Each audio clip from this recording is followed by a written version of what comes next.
నమస్కారం వార్తలకు స్వాగతం ముందుగా ముఖ్యాంశాలు స్పీడ్ అప్ బిజినెస్ తో ఇతర రాష్ట్రాల కంటే ఏపీ ముందుండాలి మంత్రి నారా లోకేష్ కలెక్టర్లకు సూచన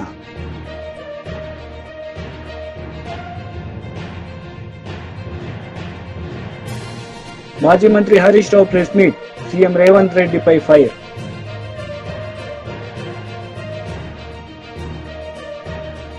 పెట్టుబడులు ఆకర్షించడానికి అన్ని రాష్ట్రాలు పోటీ పడుతున్నాయని స్పీడ్ ఆఫ్ బిజినెస్ లో ఇతర రాష్ట్రాల కంటే ఏపీ ముందుండాలని మంత్రి నారా లోకేష్ కలెక్టర్లకు సూచించారు. పెద్ద పెట్టుబడులు పరిశ్రమలు రాష్ట్రానికి వస్తే వాటిని సచివాలయం నుంచి క్షేత్రస్థాయిలో పర్యవేక్షిస్తామన్నారు. This is for school education. Next time Board of Intermediate Goda will integrate into this. We will share it with you. Transparent mechanism lo we are now going to give this to you. ఇక్కడ చాలా స్పష్టంగా ఎక్కడెక్కడ focus చేయాలని elements కూడా మేము పెట్టాము. ప్రధానంగా first page is about your status report. Where do we stand right now. Second slide please. Second page. రెండో పేజ్కి వెళ్తే ప్రధానంగా టాప్ వచ్చేగల what is the top and bottom performing mandals in terms of academics in your district is given here, so to be demarcated in clear colors, so it's very easy. Plus akkada next 4 years 5 years okokka what is the progression that is expected. So meer chuste mee table ki the clear targets to collectors on the progression that is expected in terms of academic performance. Same exercise has been done for school infrastructure also. And then bottom is the mandals with high and low number of schools below 15 enrollment. So enrollment is also our focus ganaka adi kuda pettam meeku ardhamayedanga chaala transparent ga meeku istam jarigindi. Last ki velte kuda meer chuste clear ga ikkada maniki dropouts ekkada unnaru. This is not dropouts, this is a drop box. No, it's not drop box, right? What do you call it? Drop box. Drop box లో convenient గా ఏం చేస్తున్నారంటే మాకు విద్యార్థులు ఎక్కడున్నారో మనకు తెలియాలండి. ప్రభుత్వ మన స్కూల్లో ఉన్నారా ప్రైవేట్ స్కూల్లో ఉన్నారని తెలియాల్సిన అవసరం ఉంది. కన్వీనియంట్ గా కొంతమంది పిల్లల్ని డ్రాప్ బాక్స్ లో పెడుతున్నారు. సో వాళ్ళు డ్రాప్ అవుట్ అవుతారో లేదో మాకు తెలియట్లేదు. సీఎం గారి డైరెక్షన్ నాకు no dropouts, 0 dropouts. అదంటే మేము చాలా సిస్టమేటిక్ గా ఆ డ్రాప్ బాక్స్ అనేది ఎక్కడ ఉండకూడదు. It should be clearly either in the private school all government school and the entire movement also should be clear. So ఇక్కడ ప్రధానంగా ఏంటంటే ఎక్కడెక్కడ మీకు ఫోకస్ చేయాలి, జెండర్ రిలేటెడ్ ఇష్యూస్ కూడా ఎక్కడెక్కడ మీరు ఫోకస్ చేయాలి, జెండర్ ట్రెండ్స్ ఎక్కడ ఫోకస్ చేయాలి, ఇదంతా కూడా మీకు ఒక రిపోర్ట్ కార్డ్ లాగా ఇచ్చాము. This and it will not change immediately. So next collector conference కనుక it will not change. But I request all collectors to focus on economics and infra and క్లియర్గా first next 100 days action plan ఏదైతే secretary గారు చెప్పారో అందరం కూడా దానిపైన చాలా focus చేయాలి. దీంతో పాటు my request is mid day meals quality. So గౌరవ ముఖ్యమంత్రి గారు కూడా మన బాపట్లకు వచ్చినప్పుడు పిల్లలు తినే మిడ్ డే మీల్ కూడా గౌరవ ముఖ్యమంత్రి గారు చూశారు, ఆయన కూడా భోంచేశారు. దాంట్లో చాలా స్పష్టంగా న్యూట్రిషన్ వాల్యూ ఇంప్రూవ్ చేయాలి అనేది సార్ డైరెక్షన్. సో మీకు వెసులుబాట కల్పించాం. లోకల్ మెన్యూస్ కూడా మీరు తయారు చేసినానికి గతంలోనే we did a huge program around it. So please ensure that nutrition is maintained and గౌరవ ముఖ్యమంత్రి గారు కూడా payments as far as mid day meal streamline చేయమని మాకు ఇప్పటికీ చెప్తాం జరిగింది. Coming to higher education again major concerns are coming in terms of messes అంటే again food. So I request all collectors also to take it seriously. Know that Bharat garu has also joined the team. He will also visit. I will also visit. I'm getting a lot of complaints in that area and we need to really fix it and set things right. Hostels kuda sanitation maintenance of hostels in higher education is also a major concern. Even Ram Charan ఉపాసన దంపతులకు గత ఏడాది June 20న clean కారా జన్మించింది. అయితే తమ కూతురి విషయంలో ఎంతో గోప్యత పాటిస్తున్నారు. గ్లోబల్ స్టార్ కపుల్ తమ బిడ్డకు సంబంధించిన వివరాలు, ఫోటోస్, వీడియోస్ బయటికి రాకుండా మెగా ఫ్యామిలీ జాగ్రత్తలు తీసుకుంటుంది. అయితే ఎట్టకేలకు మెగా ప్రిన్సెస్ క్లీన్ కారా కొనిదల ఫోటోను షేర్ చేసింది ఉపాసన రామ్ చరణ్. ఉపాసన దంపతుల గారాల పట్టి క్లీన్ కారా గుడికి వెళ్లింది. తన తాతయ్యతో కలిసి అపోలో ఆసుపత్రిలో ఉన్న శ్రీ వెంకటేశ్వర స్వామి ఆలయాన్ని దర్శించుకుంది. ఈ విషయాన్ని ఉపాసన సోషల్ మీడియా ద్వారా వెల్లడించింది. మాజీ మంత్రి జోగి రమేష్ మీడియా సమావేశం నిర్వహించారు. ఈ సందర్భంగా పలు అంశాలపై ఆయన మాట్లాడారు. ఈ సర్వశిక్ష అభియాన్ సమైనటువంటి మరి ఏదైతే వాళ్ళు 6-7 రోజుల నుంచి అమర నిరాదీక్ష చేస్తూ ఉన్నారో వారికి మేమందరం వెళ్ళి కూడా అన్ని జిల్లా హెడ్ క్వార్టర్లలో అది కేవలం ఆదిలాబాద్ ఉమ్మడి జిల్లా హెడ్ క్వార్టర్లోనే వాళ్ళు చేస్తూ ఉన్నారు నిరాహార దీక్ష. దానికి బీఆర్ఎస్ పార్టీ సంపూర్ణ మద్దతు తెలియజేసినాం. అట్లనే మీరు కూడా రేపు వారికి గతంలో ఏదైతే ముఖ్యమంత్రి కాకముందు మరి రేవంత్ రెడ్డి గారు పిసిసి అధ్యక్షుని హోదాలో అది నల్గొండలో కానీ వరంగల్లో వాళ్ళ సమావేశానికి వెళ్ళి వారికి హామీ ఇవ్వడం జరిగింది. దాన్ని తప్పకుండా మరి ముఖ్యమంత్రి కాకముందు అయితే పిసిసి అధ్యక్షుని హోదాలో మా ప్రభుత్వం వస్తే తప్పకుండా ఛాయ్ తాగే అంటే వ్యవధిలోనే ఇట్లా ఛాయ్ తాగుతాం, ఇట్లా మీకు ఆర్డర్ ఇచ్చేస్తామని చెప్పారు. దాంతోపాటు ఇలా ఆశా వర్కర్ల పైన కూడా లోకల్లో జరుగుతున్నటువంటి వారిని మరి వాళ్ళు రావడం మా దగ్గరికి మరి జిల్లా పార్టీ అధ్యక్షునిగా మిగతా జిల్లాలకు కూడా వాళ్ళు వచ్చి మాకు వినతి పత్రాలు ఇచ్చారు. తప్పకుండా మీరు కేటీ రామారావు గారికి మీ పార్టీ పరంగా మాకు పూర్తిగా అసెంబ్లీలో లేవనెత్తాలి.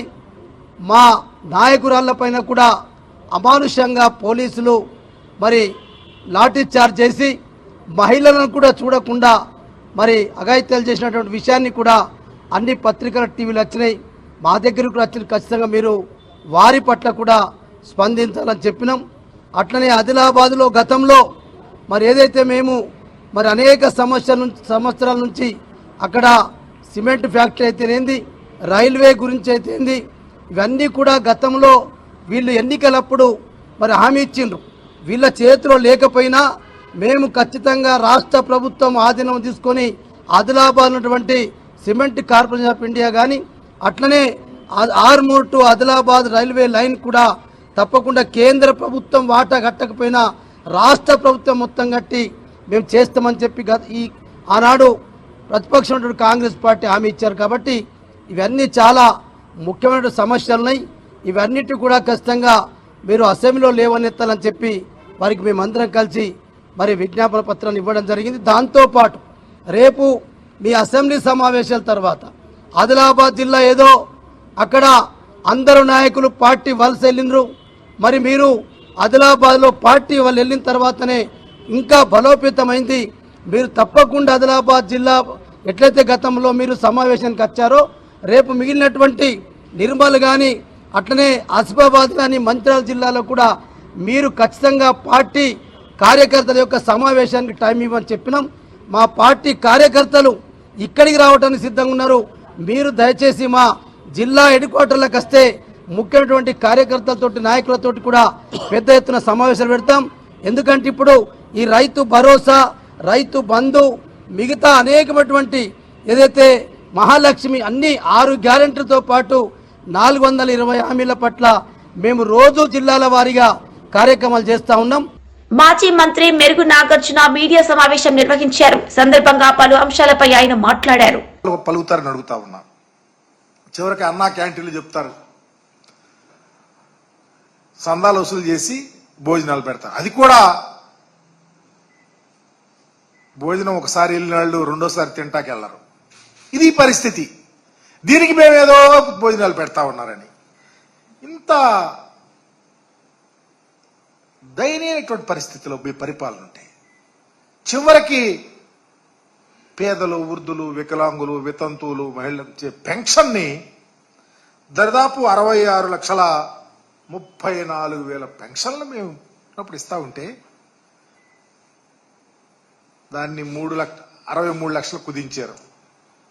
కలెక్టర్ కాన్ఫరెన్స్ లో స్వయాన మీ మంత్రి చెబుతున్నాడు 10 లక్షలు పెన్షన్లు తీసేయాలని. అంటే పేద ప్రజలు వీటి మీద ఆధారపడి బ్రతికే ప్రజల యొక్క పట్టుకొట్టడానికినా? దానివల్ల దరిదాపు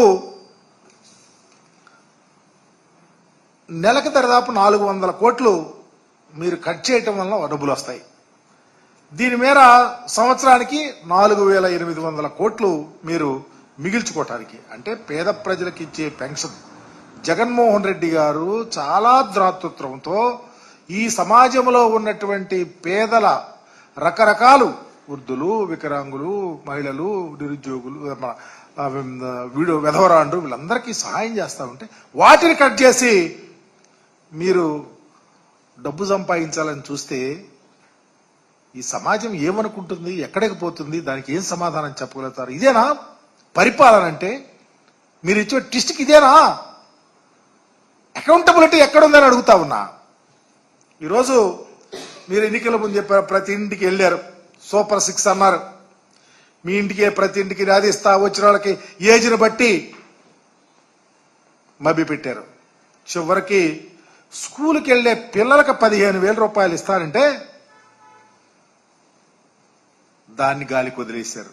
రాష్ట్రంలో దరిదాపు 83 లక్షల మంది పిల్లలుంటే ఏటా 12,450 కోట్ల రూపాయలు ఆ పిల్లలకు ఇవ్వాల్సి వస్తే మరి ఈరోజు ఒక్క పైసా ఇవ్వాల. ఇది పరిపాలన? ఇది ప్రజలను మోసం చేయటం కాదా అని అడుగుతా ఉన్నాం. ఇకపోతే ఈరోజు చూస్తా ఉన్నాం, రాష్ట్రంలో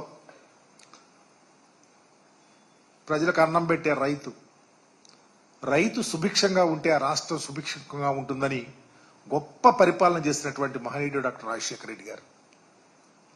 మా నాయకుడు జగన్మోహన్ రెడ్డి గారు రైతు బాగుండాలని ఒక గొప్ప ఆలోచనతో ముందుగా వ్యవసాయ తరుణంలో 12,500 రూపాయలు ఇస్తారని చెప్పి 13,500 రూపాయలు ఇచ్చి వ్యవసాయ తరుణంలో రైతును సమాయత్తం చేస్తే అప్పుడు మీరేమన్నారు? లేదు జగన్ ఇస్తుంది 7,500, 6,000 రూపాయలు కేంద్ర ప్రభుత్వం ఇస్తుంది అన్నారు. సరే, ఇవి కాకుండా మీరు 20,000 రూపాయలు పంట వేసుకునేటప్పుడు ఇస్తారన్నటువంటి పరిస్థితి, కేంద్ర ప్రభుత్వం ఇస్తున్న డబ్బులు కాకుండా 20,000 ఇస్తారని ప్రజలను మోసం చేసి ఎన్నికలప్పుడు మీరు ఇస్తే ఈరోజు ఖరీఫ్ అయిపోయింది, రబీ అయిపోయింది. ఒక్క రైతు అకౌంట్ లో పైసా వేయిపోతే గిలగిల్లాడిపోతా ఉంటే రైతు సంక్షేమానికి పెద్దపీట వేసినట్ట, వ్యవసాయం దండగాని చెప్పిన మీ మాటను నిలబెట్టుకున్నట్ట సమాధానం చెప్పమని అడుగుతా ఉన్నాం. అందుకనే ఈ రోజు రాష్ట్ర వ్యాప్తంగా ఏపీ ఇంటర్మీడియట్ పరీక్ష షెడ్యూల్ విడుదలైంది. వచ్చే ఏడాది మార్చి 1వ తేదీ నుంచి 19వ తేదీ వరకు ఇంటర్ మొదటి సంవత్సరం పరీక్షలు కొనసాగనున్నాయని విద్యాశాఖ తెలిపింది. అలాగే మార్చి 3వ తేదీ నుంచి 20వ తేదీ వరకు ఇంటర్ 2వ సంవత్సరం పరీక్షలు నిర్వహిస్తున్నట్లు తెలిపింది. సందర్భంగా పరీక్ష షెడ్యూల్ ను విడుదల చేసిన విద్యాశాఖ మంత్రి నారా లోకేష్ పరీక్షలు రాసే విద్యార్థులందరికీ ఆల్ ది బెస్ట్ చెప్పారు. TDP leader Marreddy Srinivasareddy media సమావేశం నిర్వహించారు. ఈ సందర్భంగా ఆయన మాజీ సీఎం జగన్ పై మండిపడ్డారు. నిజత్వాన్ని బయట పెట్టుకొని వాళ్లకున్నటువంటి గుణం ఏదైతే ఉందో ఈ రాష్ట్రంలో వ్యవసాయం పట్ల, రైతుల పట్ల వాళ్ళ ఆలోచన ఏమైతే ఉందో దాన్ని వ్యక్తీకరిస్తూ ఉన్నారు. అరేరే, నిన్న ప్రెస్ మీట్ పెట్టి వాళ్ళ ఆక్రోశం వెళ్ళగక్కుతా ఉన్నారు. వాళ్ళు కడుపు మంటని వెళ్ళగక్కుతా ఉన్నారు. వాళ్లే స్వయంగా చెప్తున్నారు, కడుపు మండిపోతా ఉంది, కళ్ళల్లో నిప్పులు పోసుకున్నట్టుంది, గుండె తరుక్కుపోతున్నట్టుంది, రైతులు ఇంత ఆనందంగా ఉండటం ఏంటి, ఇది మేము చూడలేకపోతున్నాము అనేటువంటి భాష వ్యక్తీకరిస్తూ ఉన్నటువంటి పరిస్థితిని మనం మీడియాలో చూస్తూ ఉన్నాం. విత్తనం నుంచి విక్రయం వరకు గత 5 సంవత్సరాలుగా విత్తనం నుంచి విక్రయం వరకు అడుగడుగున రైతును దగా చేసినటువంటి జగన్మోహన్ రెడ్డి ప్రభుత్వం ఈరోజు రైతులకు అన్యాయం జరిగింది, అన్నదాతకు అండగా ఉంటాము, అందుకని బజార్కు వస్తాము, 13వ తేదీన అన్ని జిల్లా కేంద్రాల్లో కూడా కార్యక్రమాలు నిర్వహిస్తామని చెప్పి చెప్తా ఉన్నారు.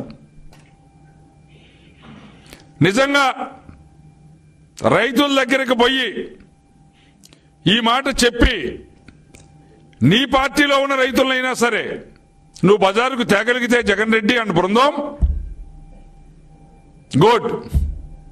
కానీ గుర్తుపెట్టుకోండి, మీరు నిరసన కార్యక్రమం పేరుతోటి ఈరోజు రైతాంగానికి జరుగుతున్నటువంటి మేలుని ఆపటానికి ప్రయత్నం చేస్తే మీ మెడలో చెప్పులు దండలు పడటం ఖాయం.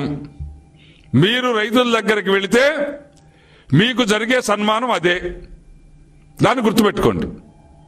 గత 5 సంవత్సరాలుగా రైతులు కోల్పోయినటువంటి, రైతులు నష్టపోయినటువంటి విషయాలు ఏవైతే ఉన్నాయో అవన్నీ తిరిగి ఈరోజు గాడిని పెట్టేదానికోసం కూటమి ప్రభుత్వం రైతు గెలవాలి, వ్యవసాయం నిలవాలి అనేటువంటి మహాసంకల్పంతో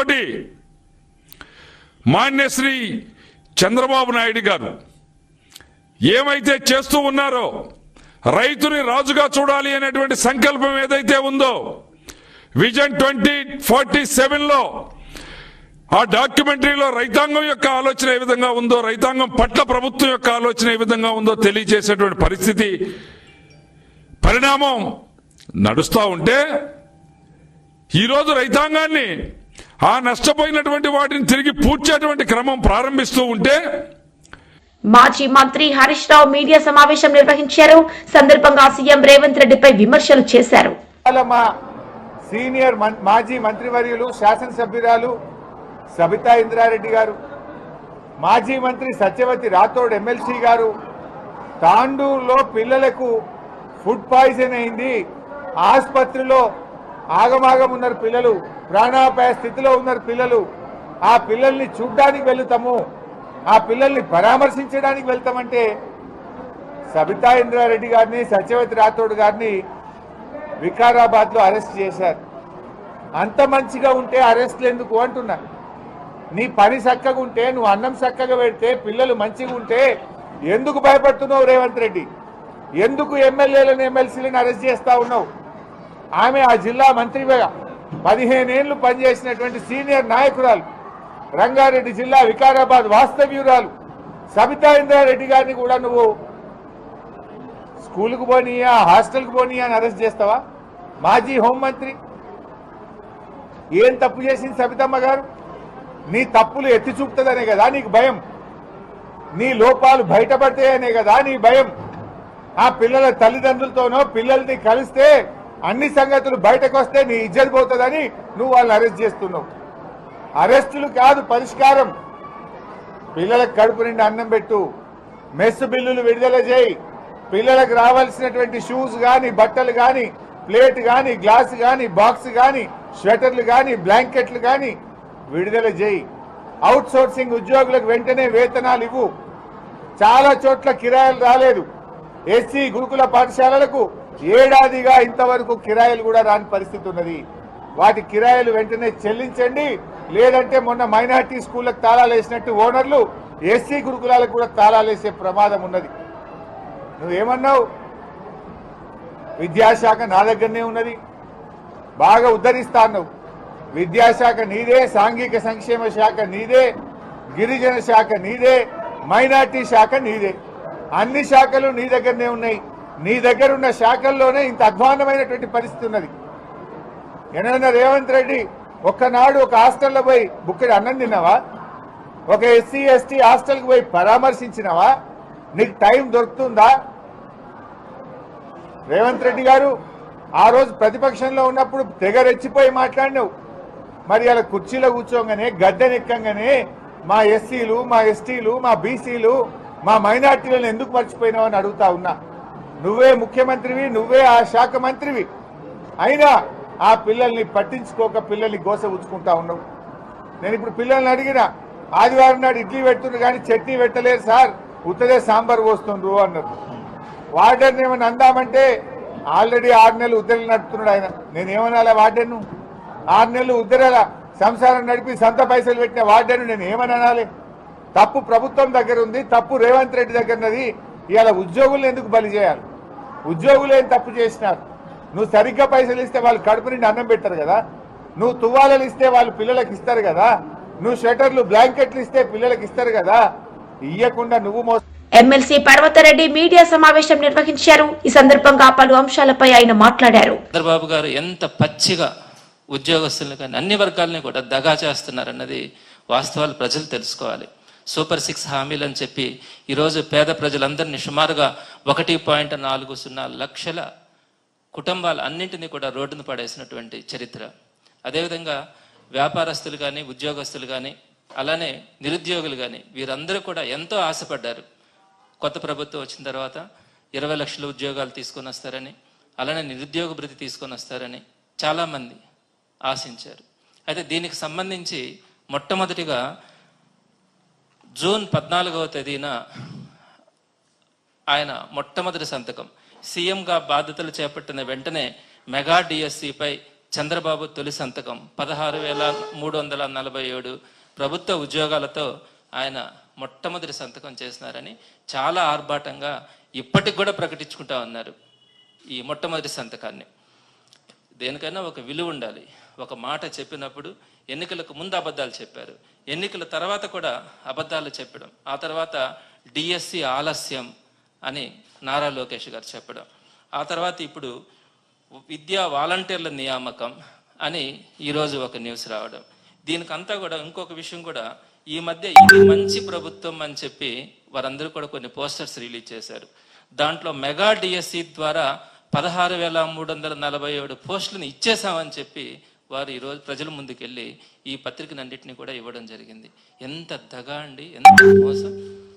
ప్రజల్ని మోసం చేసి అధికారంలోకి వచ్చిన తర్వాత కూడా మొట్టమొదటి సంతకం అని చెప్పి ఒక డిఎస్సి నోటిఫికేషన్ ఇచ్చి ఆ డిఎస్సి నోటిఫికేషన్ పోస్ట్ పోన్ కావడం, మళ్ళీ మేము ఉద్యోగాలు ఇచ్చామని ఇది మంచి ప్రభుత్వం అని ప్రకటించుకోవడం, ఇవన్నీ కూడా ప్రజల్ని మోసం చేసినటువంటి విధానాలే.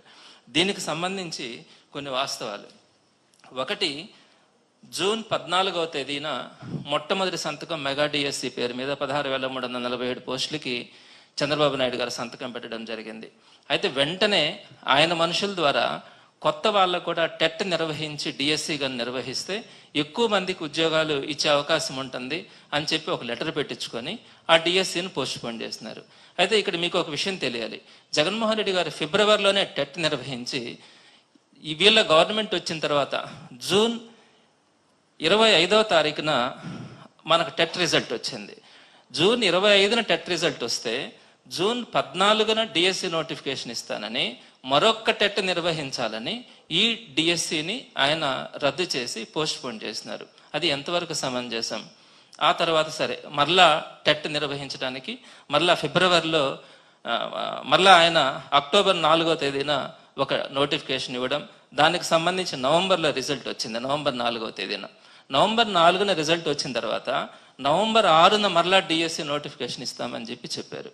అయితే ఆ వెంటనే మరలా ఎస్సీ వర్గీకరణ బిల్లు అడ్డంగా చూపించి మరలా డిఎస్సి నోటిఫికేషన్ పోస్ట్ పోన్మెంట్ అన్నారు. ఎప్పటి వరకు పోస్ట్ పోన్ చేస్తారు అంటే అది చెప్పలేము, దాని మీద ఒక కమిటీ వేస్తా ఉన్నాము, ఈ కమిటీ నివేదిక వచ్చిన తర్వాత ఈ డిఎస్సి నోటిఫికేషన్ వేస్తామన్నారు.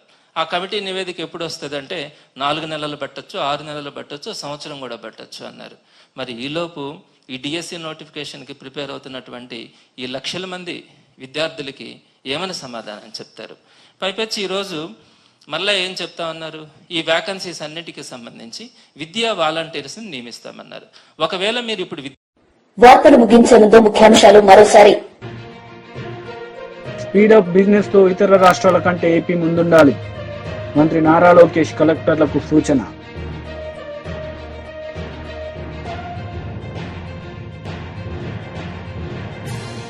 మాజీ మంత్రి Harish Rao press meet, CM Revanth రెడ్డిపై ఫైర్.